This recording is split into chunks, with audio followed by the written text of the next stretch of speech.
Hello, everybody. Ron Callis here with another episode of Automation Unplugged. It's actually episode 25. Can you believe it?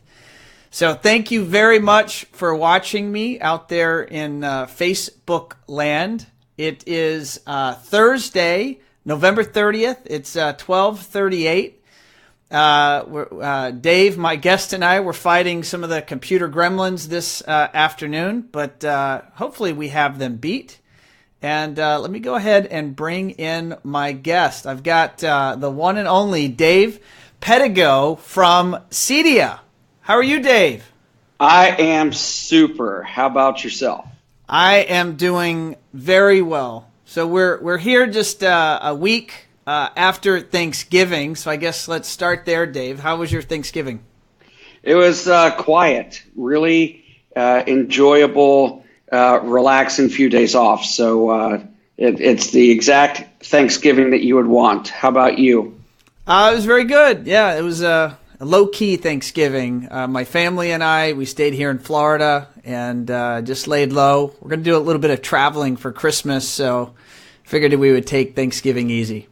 Yep. Any model planes? Of course, there's model airplanes every morning. I can't help myself. Addicted's maybe a bad word, but it's my hour of zen every morning is to build my model airplanes. Well, you are a master at it for sure. I appreciate that. Now, Dave, by the way, let me first address our audience. If you're out there watching us live or you're watching us after the fact with the recording, thank you very much. Please like this video and share this video so that your friends in the industry can check it out as well. And it'd be really cool if you are watching live. If you want to post any questions to Dave directly, I'll do my best to read the comments as they come in and feed them over to Dave so we can see his response. So now that we have that out of the way, Dave, I'm imagining some people in our audience are going to know you, but you know it's also possible some do not know you. Do you mind? Not possible? No. You're infamous. Lots of people don't know me, and they're better off for it. All right, no, that couldn't be further from the truth. So let's first of all start. You are with the trade organization CEDIA, stands for the Custom Electronics Design and Installation Association, and you are the VP of Emerging Technologies. So first of all, what does that mean? Well, it means a lot, actually. So what I do on the emerging technology side, and I wear a couple different hats, but the goal is to identify emerging technology and really business trends and figure out, what is an opportunity, what is a threat, and then help create strategies and content curriculum to help mitigate or take advantage of those opportunities. Okay, so I'm going to dive into a lot of those. I'm going to break that down here and try to dig a bit deeper. But Sure. I always like for my audience to meet the people that make this industry tick. And you are certainly one of those people that are at the core of this industry. And I always like to share or find out, how did you get here? What's your background? What did you study? And how did you land in this role with CEDIA? Oh my gosh. So it's really an odd route. My degree is actually in social science and secondary education, which, to be honest with you, just talk about my degree for a second, I use a lot of what I learned in college, even though I majored in history most of my career. And then I figured out, because I graduated with like 145 or 150 credits because I'd switched majors and stuff. And then I figured out, because it was history, and then I figured out if I switched my major to social studies or social science, I was actually already eligible to graduate. So that was perfect. Okay. But so I really wanted to be a school teacher. So for 5 years, I was a school teacher for kids who've been expelled for violent crimes, drug possession, conduct disorder. Was that punishment, or did you ask for that? Did you ask to work with those types of kids? So it's funny because what happened was that I did an internship, a student teaching, and did it at what was called a STOP program, which was like a stopgap to stop kids from getting expelled, and found that I was good at it, and so I graduated. I actually graduated in January, and so I was immediately hired for a short-term position through the end of the year, and then an alternative center opened up, and they're like, "You're perfect for this." And so I took it. It was the first year of the program, so I was at that place for 4 years, and I loved it. I absolutely loved it. You know, most of these kids are not bad kids. They have really horrible home lives, and they make bad decisions. But I left because I couldn't afford to raise a family. I had a small kid and two of them at that point. And so I left and got hired on at Hughes, which was making set-top boxes for DirecTV, as I was a decent teacher at the time. And then after a few years, they laid off the whole training department. So you were brought into Hughes on the training department side? I was brought in as a technical training engineer with no engineering understanding at all. And the funny thing was, I was like a fish to water. It was all of a sudden I'd found my calling. And so I spent 3 years there.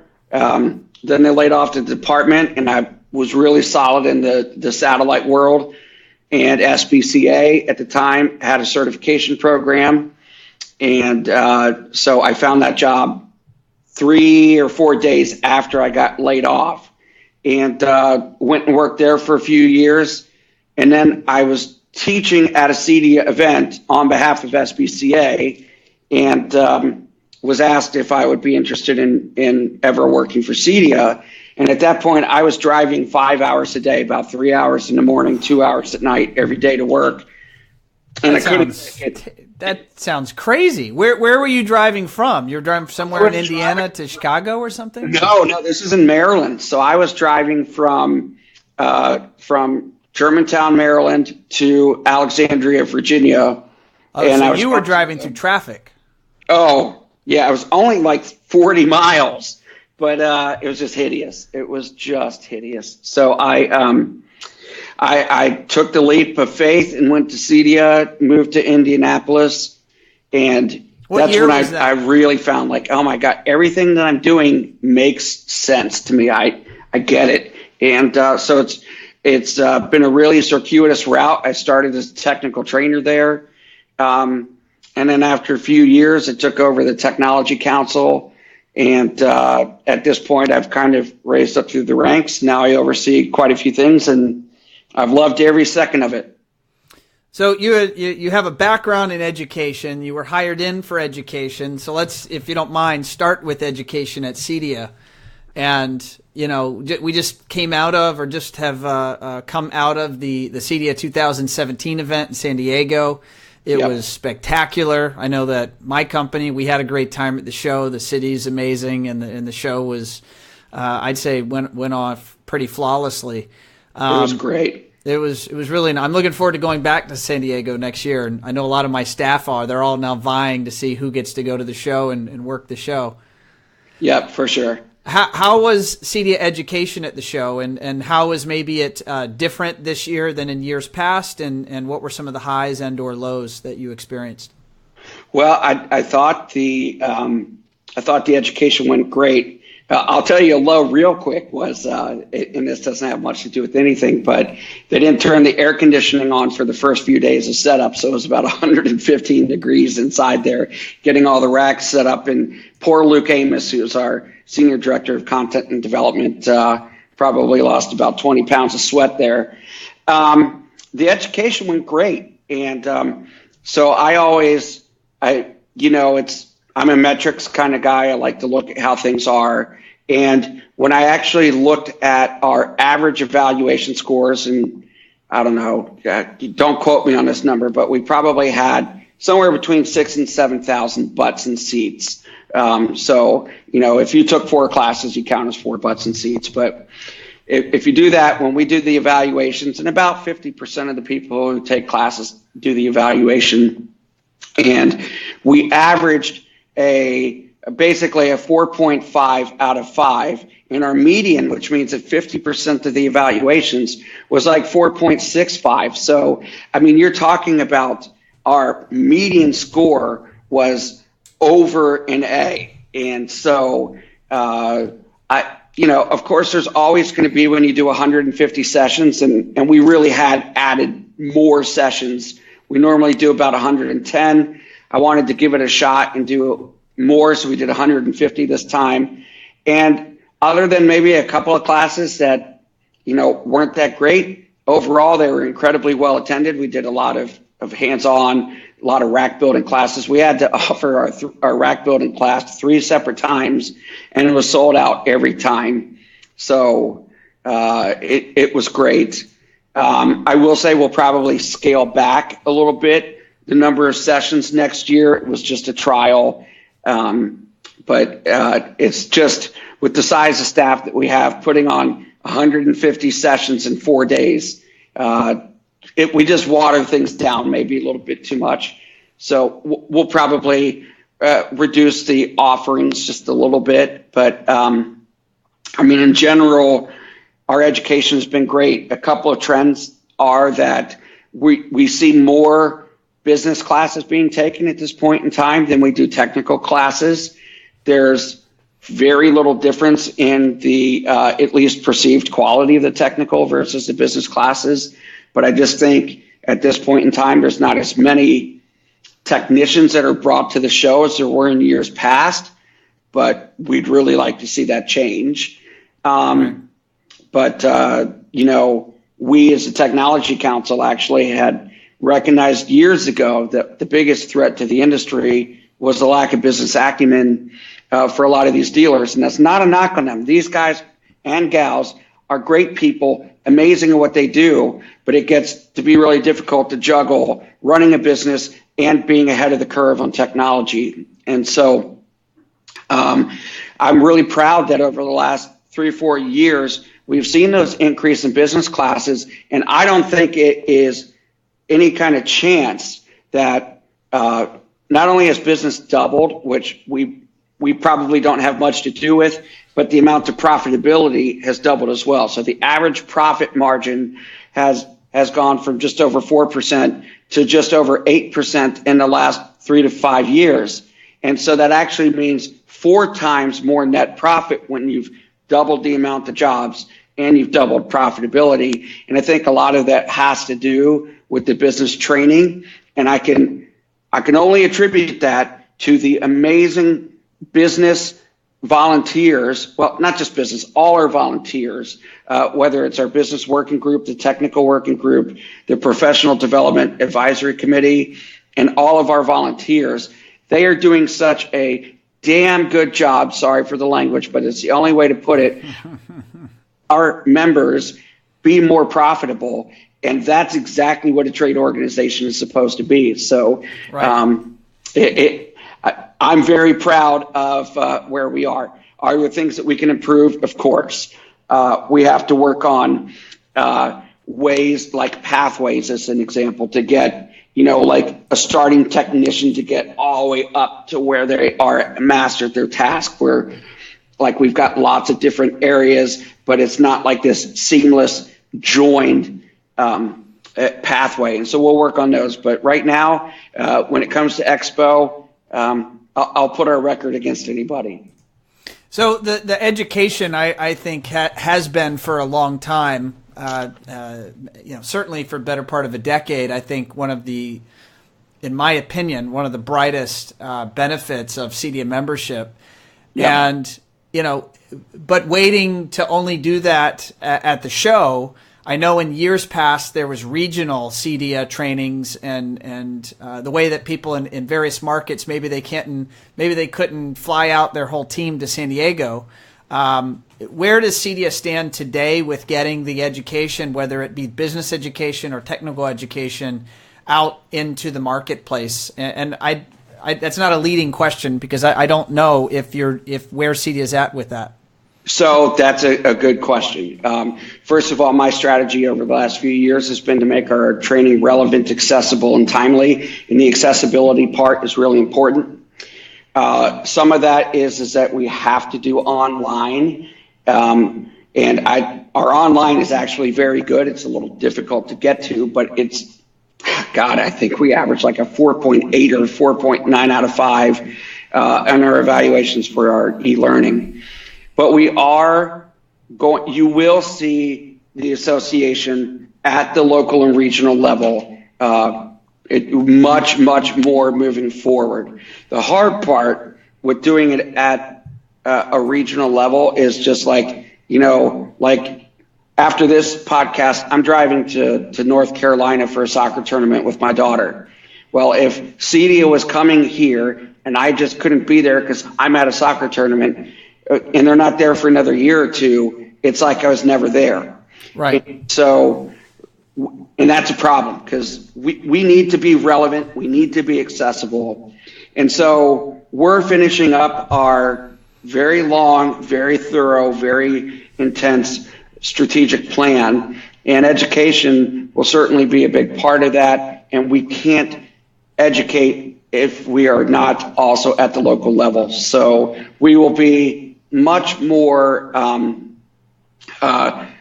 you'll see us at the local level a lot more often. We're going to do things like use iPro. So the iPro reps have a location for us where we can go teach classes. We're going to do that. So your reps in your local areas, if you're looking for a class, reach out to one of your reps and have them reach out to us and we can get things going.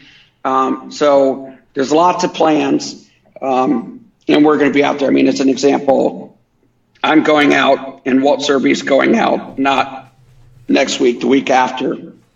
So I'm doing a certification review in emerging trends class, and we're going to talk about the Amazon program. So I'll be in Denver, San Francisco, and Los Angeles, and Walt is going to be in New Jersey, and I think he's in Florida and Dallas. So and you're going to see more and more of that. We're actually going to be hiring a new technical trainers that can be out on the road. So really at the end of the day, we know that we have to be out there training classes face to face more often. I'd like to see the culture of people also moving towards taking some online classes only because it doesn't supplement the hands-on by any stretch, but it's so much more convenient and fits into your schedule.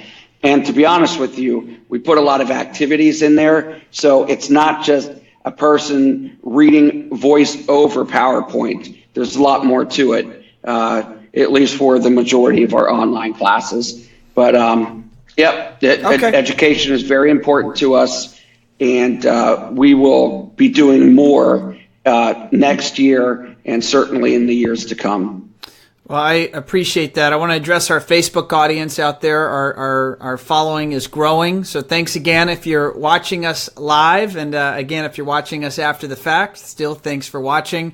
If you are watching us live, please post a comment. Let us know you're here. Let us know what you think of Dave's message from CEDIA, or if you have any questions for him. Or feel free to post that comment here in the comment section. Now, Dave, there are going to be some people watching this episode that are not CEDIA members. Sure. And yet they're players in this industry. I can tell you I come across these people regularly. They, in many cases, have been in the industry for many years, decades even, and yet somehow they've for one reason or another, decided or maybe they are unaware of a CEDIA membership. Could you speak to a CEDIA membership and what an integrator would gain by, it's a nominal dues. I mean, I don't know what the exact number is, but it's some nominal. I think it's less than I don't know what the exact amount is. You can maybe answer that.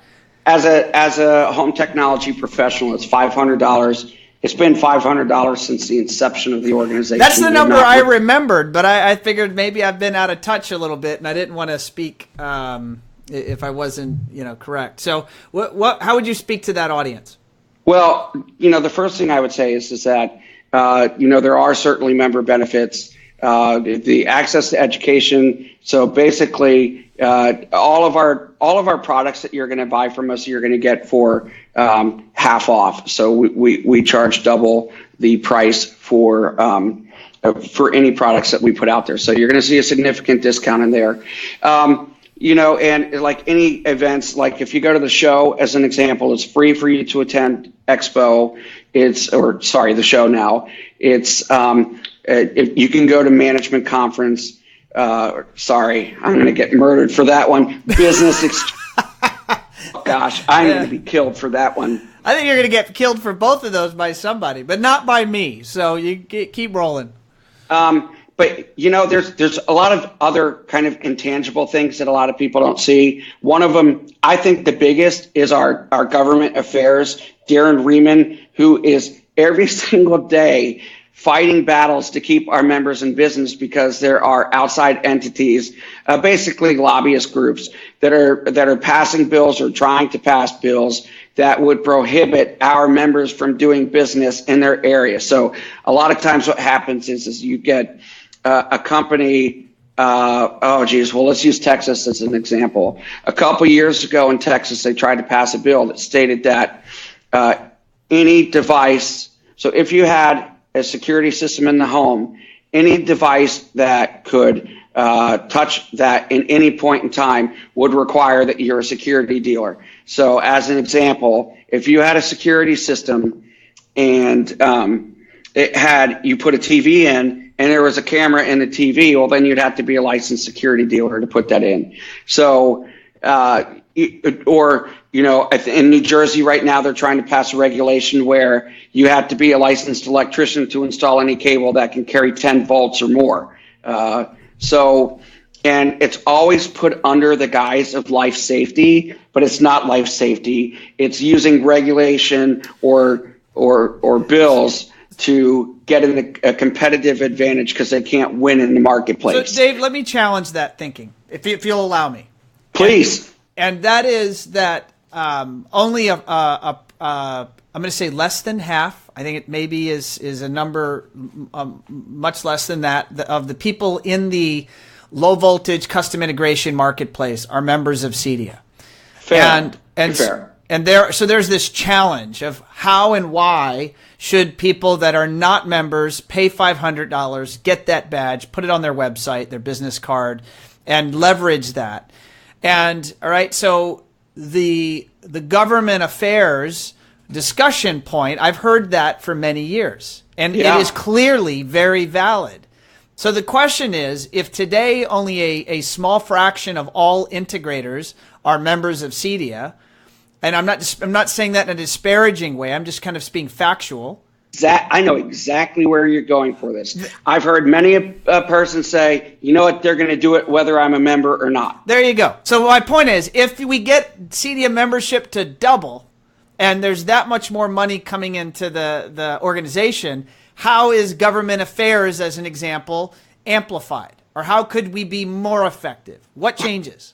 Well, first of all, at some point, if we're a small organization, Darren Riemann is only one man. If any of you have met him, I like to consider him Superman, but there are limited resources. And a lot of times we're going up against billion-dollar companies and we're successful at it, but we're not as successful as we could be if we had more money in the pot. You're right. So at the end of the day, are we going to fight these bills whether you're a member or not? No. Is it the right thing to do to join the organization to help? Especially if you know that you're in a state where there are issues, New Jersey, Texas, California, Florida, New York. Those states come up a lot. But you know what? You could lose your ability to do a job with a single stroke of a pen. So Some people will not say it is a benefit. Some people will say that it is an outcome of the organization, and that is probably true. I think it is a benefit. I think it's an amazing benefit. I think it's honestly the greatest benefit that the organization does. It makes us more an industry organization than a member organization. But at the end of the day, our job, we are tasked to help ensure long-term member prosperity.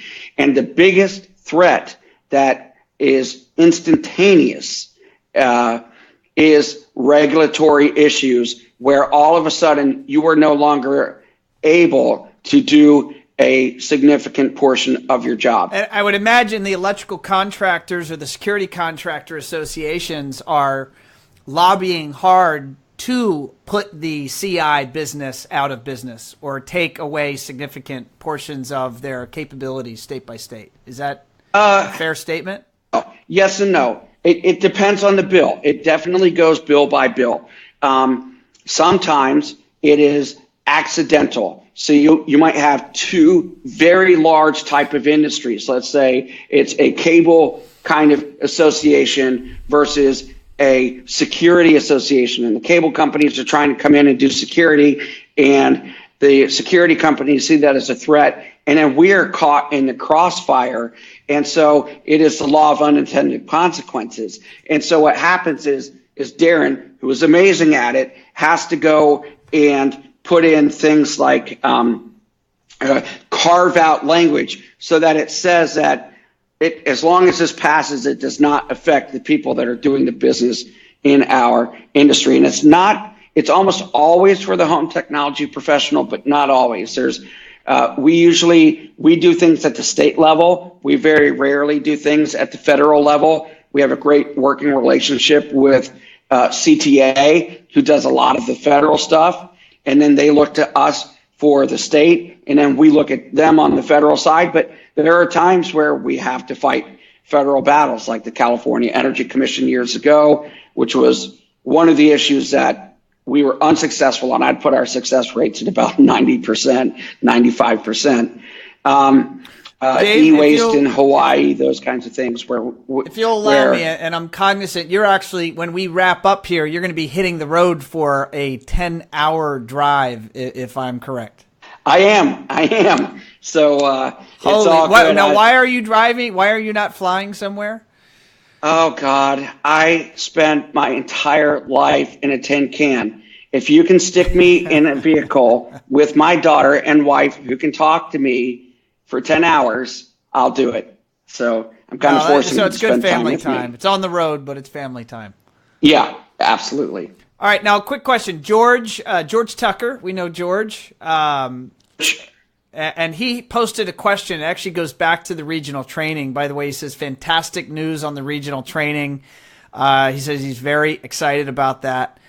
He did pose a question, and that is there and I'm paraphrasing here, is there a plan for CEDIA to reach out to high schools? And I'm assuming he's thinking from students exiting high school, maybe moving into some sort of apprenticeship or education to get the youth exposed to the CI industry and, realizing, as was it Mike Rowe from Dirty Jobs advocates, that you don't have to go to college to have a great career. And you could go straight from high school and move into a tech position and be making, $50,000 plus probably in short order. Yeah. So, yeah. Well, the funny thing is, and that's a great question, George. And I think some of the things that we'll talk about when the board of directors and Tabitha O'Connor, our COO, talk about, where we're moving forward. Some of those questions will be addressed. But I would say it's funny because you mentioned Mike Rowe. I'd wanted Mike Rowe probably 3 or 4 years ago as our keynote speaker, and the board was great. Let's go out. Look, that sounds great. Go tell us how much it costs. And then I came back and it was like, I don't know, it was somewhere between 175 and 250 grand. I mean, it was something just to speak for an hour? Yeah, oh, dude, we're all in the wrong business. We're all in the wrong business. Speaking public speakers who are famous, they make a ton of money. So and I just looked up what his fees were. So it's all good. I think all of us realize that workforce development is an incredibly important part of where we as CEDIA have to be. A couple years ago, we did a study with Butler University and just asking our members about what they really truly needed. And the one common theme was there's not enough technical people coming into the industry. And so I would just say stay tuned. But yes, that's something that's on our radar. All right, I want to try to get one more topic in here. It was really dang hard to get you scheduled on here for this show. So, and I want to have you back, but I realize it may not be immediate. So the other part, one of your other primary roles at CEDIA is looking at emerging technologies. And can you speak to that? I know that you and Rich Green, I've seen give talks and presentations about all sorts of fun things coming down the road. I'm not necessarily so interested in the 3 to 5 year out stuff. But what's right here? What's on the next 12 months that our audience should be aware of? Well, I think a lot of what is in the next 12 months, most people are paying attention to, but I don't know if they see the whole picture. Voice control is going to change everything. It's just the fact that everything, really a lot of stuff that we're going to be putting in the homes are going to be thin clients. Voice control is not the end all be all. It is going to be one way to reduce friction in the home between the end user and technology, but it's getting a whole lot better. Couple other things. I would say ATSC 3.0 is definitely something to pay attention to. If you're not putting off-air antennas in your customer's home, you're probably doing them a bit of a disservice because the products that are going to come out, the content, the programming is compelling.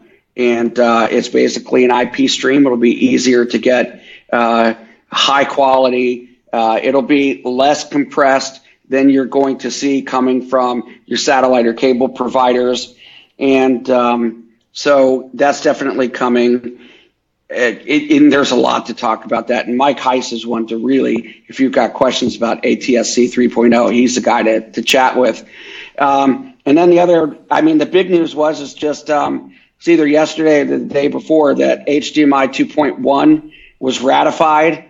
And that is a 48 gigabit per second transmission. So we're really going to start having to look at fiber optic to HDMI. The days of dark fiber are probably over. I'm super excited about HDR and wide color gamut. So the Rec 2020, it's really starting to come right now. It's funny because my friends, it's the holiday season and people are like, oh my God, can I buy a TV now?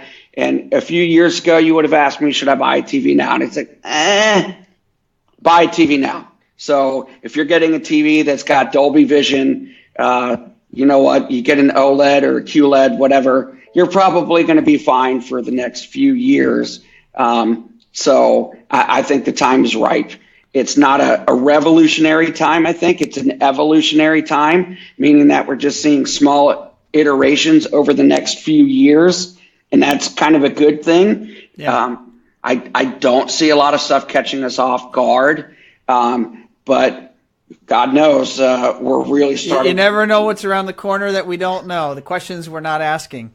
Yeah, the black swans. Black swans. It's, by the way, Sean Sturmer from URC. He just posted, by the way, previously he had said great discussion today, which was pretty nice. Thank you. But then he also said voice control is requested by 80 to 90% of his customers. Wow. Isn't that amazing? Can I give a real quick? I've got to tell this story about voice control. Speak it, brother. Before, but so my father's in the end stages of his life, and it's you know what, it's just part of life. And so he lived in my basement for a couple of years, and then I had a flood, and so I moved him up into the office that I'm in right now, and it was an office. It's not really a bedroom. And so one night I came downstairs.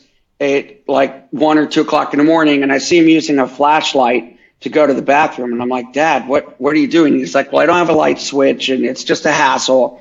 And so I said, I'll tell you what. So I went out, I got an Amazon Echo and a couple of Hue lights. And so I wanted to do this as an experiment. So I bought it. I let him live with it for 60 days to see how he'd use it. And he would just say, when he middle of the night, he'd say, Alexa, turn the bedroom lights on to 50% or whatever. And that's something people don't think about. As you get older, it takes longer for your eyes to dilate. And so it's harder for you to turn a light on really bright. So it's nice for him to say, turn the lights on 50%. So I let him live with it for 60 days. And the first couple of days I'd hear him be like, Alexa, Alexa. And then, after a while he got used to it.